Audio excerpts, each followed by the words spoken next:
maybe hope for a miracle to get out of hell.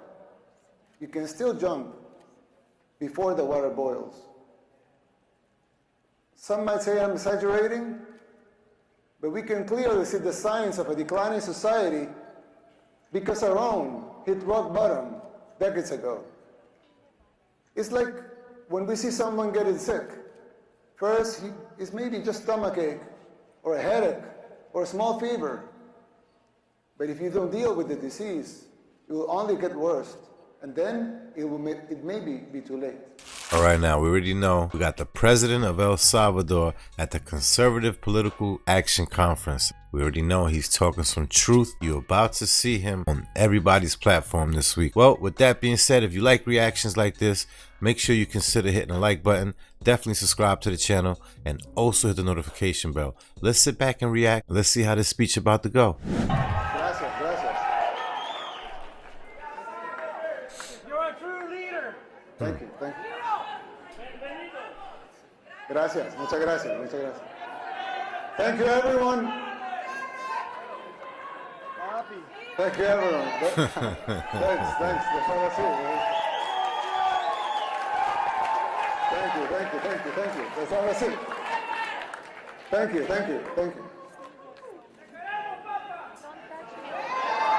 I love you too. Dear Matt and Mercy, thank you for the kind invitation to have me here at CPAC. It is truly an honor to be here just a few days after our presidential and legislative elections, which, by the way, they pulverized the opposition. They say globalism comes to die at CPAC.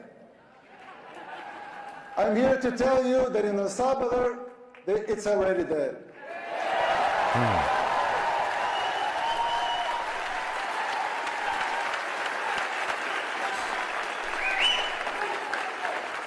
But if you want globalism to die here too, you must be willing to unapologetically fight against everything and everyone that stands for it. Fight for your freedoms, fight for your rights. The next president of the United States must not only win an election, he must have the vision, the will, and the courage to do whatever it takes. And above all, he must be able to identify the underlying forces that will conspire against him. These dark forces are already taking over your country. You may not see it yet, but it's already happening. From the looks of it, it seems like things are about to reverse. It looks like third world countries are about to be on a infrastructural rise, and all the places that so-called were on top about to hit rock bottom. I don't know, correct me if I'm wrong, but that's the way it looked like to me. You don't see it as clearly because people are designed to see linear changes, not exponential ones. We don't always recognize how fast a problem can multiply and spiral out of control. The problem is much like the metaphor of the boiling frog. Once the water boils, it's already too late. People fail to see these things. It's our nature. Just like the frog, people become complacent and they don't realize how bad things are getting until it's too late. Well, I know, of course, El Salvador is a lot smaller country. Setting aside the differences, there's a similarity with what is happening here in the United States. We also had many apparently isolated problems in the 60s and the 70s, and we failed to realize as a country the severity of them until it became a civil war. By the time we reacted, it was already too late. We were already boiled like the frog. And it took us 50 years, 2 wars, 250,000 lives, and a third of our population displaced, and a near miracle to get our country back.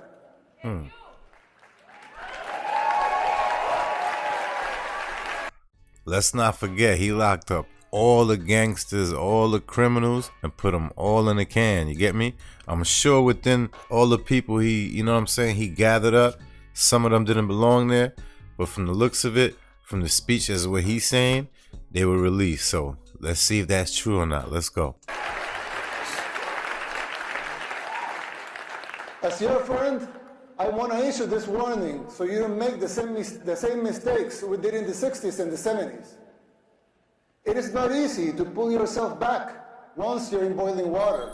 In fact, all the experts said it was impossible. And besides, you don't want to wait 50 years and maybe hope for a miracle to get out of hell. You can still jump before the water boils. Some might say I'm exaggerating, but we can clearly see the signs of a declining society because our own hit rock bottom decades ago. It's like when we see someone getting sick. First, it's maybe just stomachache, or a headache, or a small fever. But if you don't deal with the disease, it will only get worse, and then it may be too late. Even after our first war in El Salvador, we failed again to look into the signs of the second civil war that was coming, the gang war. After 1 million people fled the first war, a lot of them came to live in ghettos here in the United States, where the gangs were formed. Facts. And former President Clinton deported a lot of those gang members without telling us they were gang members, they were criminals. They roamed free and recruited young people, thousands of young Salvadorans, to join the gangs. At first, they seemed like petty criminals, but they began to change and transform until they became the unscrupulous terrorists.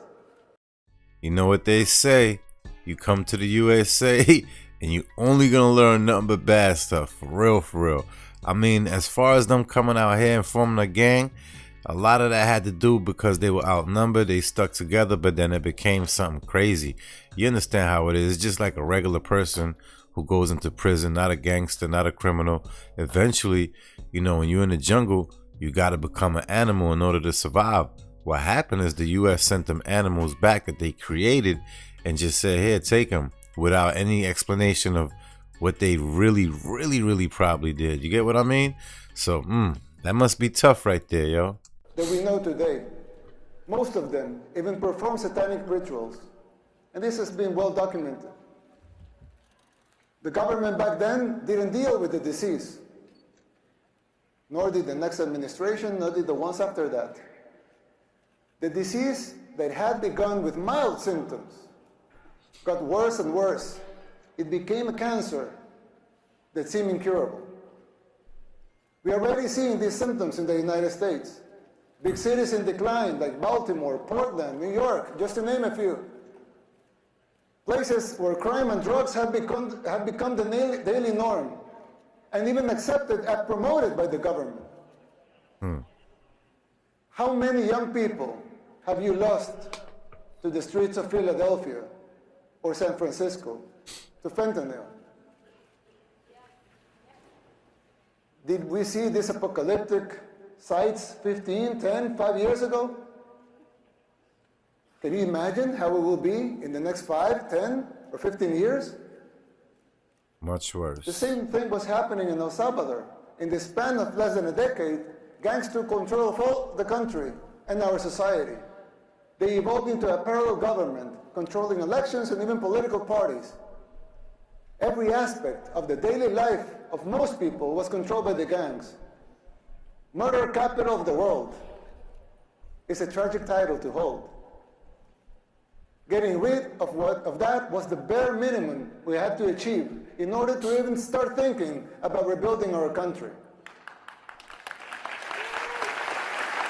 They're on a great start, though, if you ask me. But jumping out of the water when it's already boiling is an almost impossible feat. You are not there yet. And believe me, you don't want to be. We did the unthinkable to cleanse our society.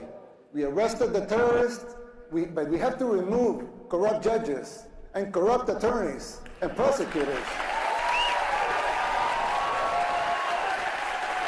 Clean out the swamp.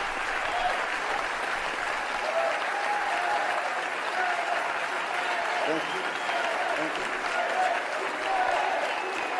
Thank you. These corrupt judges and prosecutors were setting the gang members free.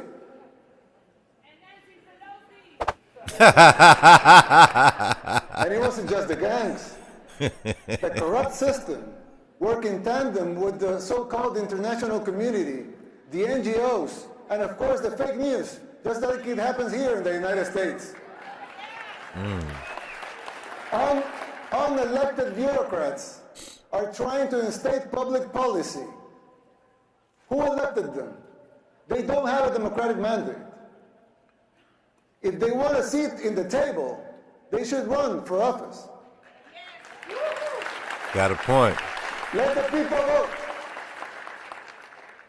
It will not be a pretty sight for them if the elections are free and fair.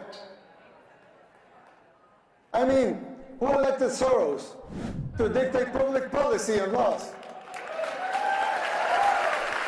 He know a lot about us, yo. Why does he feel entitled to impose his agenda? I'm not gonna lie, this is somebody who's paying attention to what's going on around him. He's not just focused solely on his own country. He's watching, he's paying attention, and he's definitely studying. You gotta be careful with a man like this. He's not as dumb as you think. You get what I mean?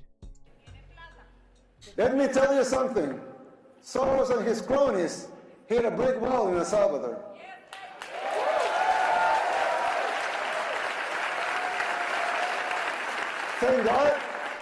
Thank God, another glory be to him, Salvadorans are now immune to his influence.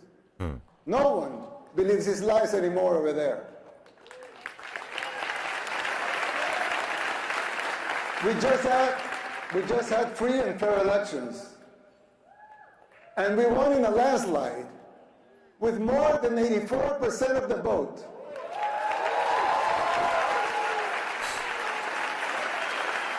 Let that sink in. More than 84% of the people voted to continue our policies. You hear that? Our victory is unprecedented in the history and modern democracies in the world. They also gave us a supermajority in Congress, more than that. 54 seats out of 60.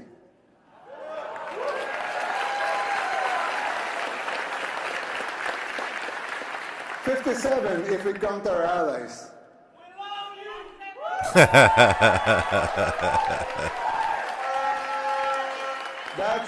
That's 95% of Congress. Let that also sink in. The people of El Salvador have woken up, and so can you. The global elites, they hate our success, and they fear yours. Don't forget, El Salvador has been getting a lot of scrutiny lately, and I see why. They trying to deter us from how we think. Yo, pay attention. They hate our success, and they fear yours. The people's free will to choose their leaders is something they despise because they cannot control that. The real problem is not the high taxes themselves, but the fact that they are not even really funding the government. Not even those high taxes, higher than a lot of places in the world, not even those taxes are really funding the government. So who's financing the government? Government is financed by treasury bonds, paper. And who buys the treasury bonds? The feds. Mostly the Fed. And how does the Fed buy them? By printing money. Monopoly? But what backing does the Fed have for that money being printed? The treasury bonds themselves. Sheesh. So basically, you finance the government by printing money out of thin air. Someone could ask, well, so if the government can print the limited amounts of money, out of thin air, why did they collect taxes? Think about that.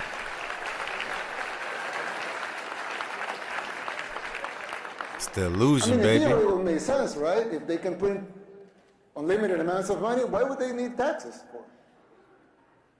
The answer is simple, but it's very shocking. The real problem is that you pay high taxes only to uphold the illusion that you are funding the government, which you are not. Ooh. It's Bars. shocking, but it's true.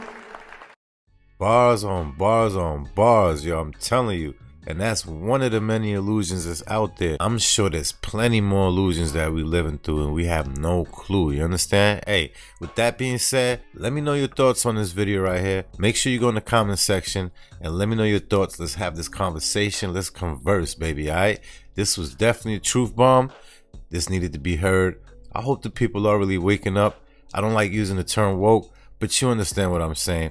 I hope the people are really paying attention now and are actually doing something and putting action into it, all right? So with that being said, if you made it to this part of the video and you enjoy reactions like this, consider hitting the like button. Definitely subscribe to the channel and also hit the notification bell.